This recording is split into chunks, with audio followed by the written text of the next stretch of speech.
because that's what he cares about. His ego, his money, his status. He is not thinking about you. Donald Trump sees power as nothing more than a means to his ends. He wants the middle class to pay the price for another huge tax cut that would mostly help him and his country club buddies. He doesn't care if he costs women their reproductive freedoms. It won't make a difference in his life. Most of all, Donald Trump wants us to think that this country is hopelessly divided between us and them. Between the, quote, real Americans who support him, of course, and the outsiders who don't. The enemies within. That because, what did I say about voting?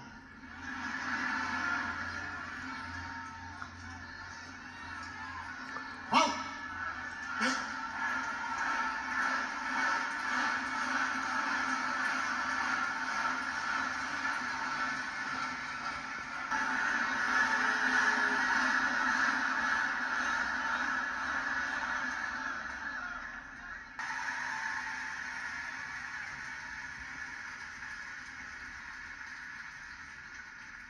These are, if somebody does not respect you, if somebody does not see you as fellow citizens with equal claims to opportunity, to the pursuit of happiness, to the American dream, you should not vote for them.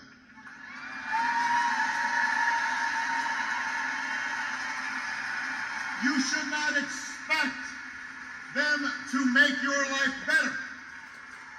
They will not help you make the, they will not help you pay the bills. They're not gonna work hard to make sure your kid gets a good education. They're not gonna help you with a down payment on a house. I mean, we have to reject the kind of politics of division and hatred that we saw represented. America's ready to turn the page. America's ready for a better story. Philadelphia, we are ready for a president. Over in Michigan, where I mentioned Harris is, 1.7 million people have voted, a state where Biden won last time by about 150,000. Now, Harris is coming off a big cosign from Beyonce, who was basically one of the only cultural figures in America left who has a Taylor Swift level following. It was a big deal to get her cosign, and a bigger, larger deal to get her doing that rally this weekend. The Houston singer is known for her singing, for her dancing, for her R&B, for her lyrics, and even for her recent dabbling into the country space. She is known and beloved by many voting Americans, many people who are more into music than politics, and she told her followers very clearly with Harris that voting is a powerful tool. For all the men and women in this room and watching around the country, we need you. Your voice has power and magnitude. Your vote is one of the most valuable tools, and we need you. Men across America do not want to see their daughters and wives and sisters and mothers put at risk because their rights have been taken. I see the men here, and I thank you. The men of America don't want this. That was just some of that powerful rally and the appeal. And you may recall we headed into the weekend covering these growing objections to the double standard in this race. It is a point that was raised, for example, by Charlemagne in criticizing CNN on their air. This narrative where Kamala Harris is pressed on policy details or word choice or her precise distinctions of what she would do differently from the Biden first term, which are, of course, fair questions. We've asked some of them in. Believe it or not, people, I welcome migrants to the United States of America with open arms. And by open arms, I mean like this. you know, there's a lot going on. Like, I don't know if you guys know this, but there's literally a floating island of garbage in the middle of the ocean right now. Yeah. I think it's called Puerto Rico. Regarding the Puerto Rico comment, a senior advisor for the former president said, quote, "This joke does not reflect the views of President Trump." The former president did not directly respond to Hinchcliffe's remarks, but made light of some of the language he uses at his rallies. And sometimes I'll use a little bit, not hard foul, but soft foul. We call it soft foul. But, you know, to emphasize something about somebody's capabilities or whatever I might be talking about. I'm not sure. Every once in a while you need a little bit of something, a little spice to juice them up a little bit.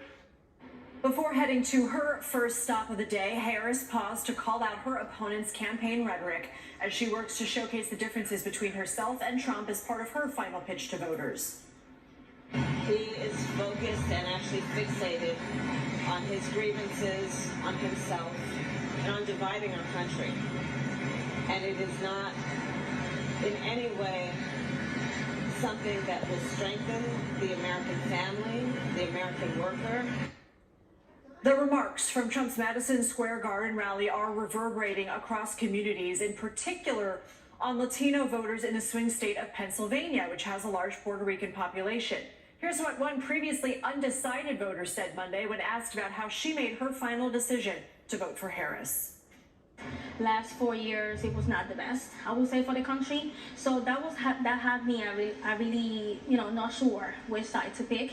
And with the comments that happened yesterday, I finally said, no, I have to be in the right side of the history. I need to pick right thing, not only for me, for my family, and for my beloved Puerto Rico.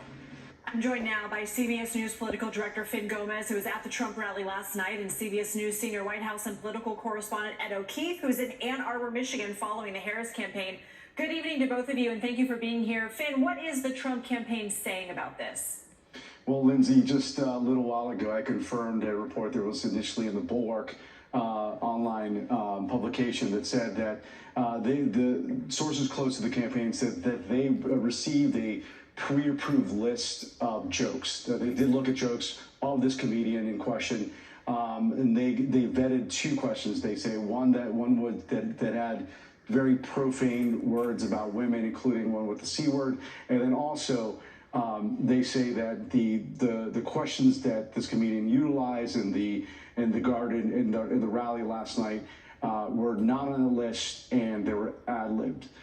This is, of course, this is per source familiar of last night's rally, involved in last night's rally, but again, this is per this Trump source. Yeah, no, the same was said by senior Trump advisor Brian Lanza to our Major Garrett just moments ago. Not the part about the expletive that this comedian apparently intended to use to describe Harris. But Ed, how is the Harris campaign responding, both publicly and behind the scenes?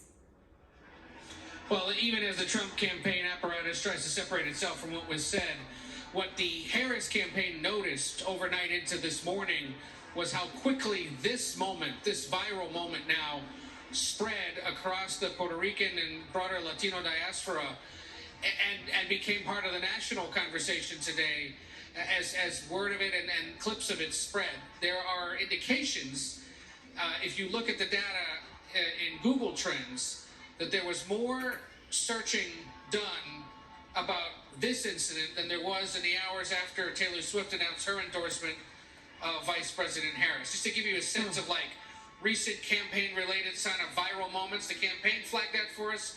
We checked it out as well, and it appears that gives you some sense of how quickly this was spreading. It has been turned into a campaign ad that is now set to be aired, mostly digitally, targeting Latino and specifically Puerto Rican communities. And ultimately, the campaign and Democrats who are tracking things for them agree where this is likely to have the most impact is with that voter you just played from Philadelphia.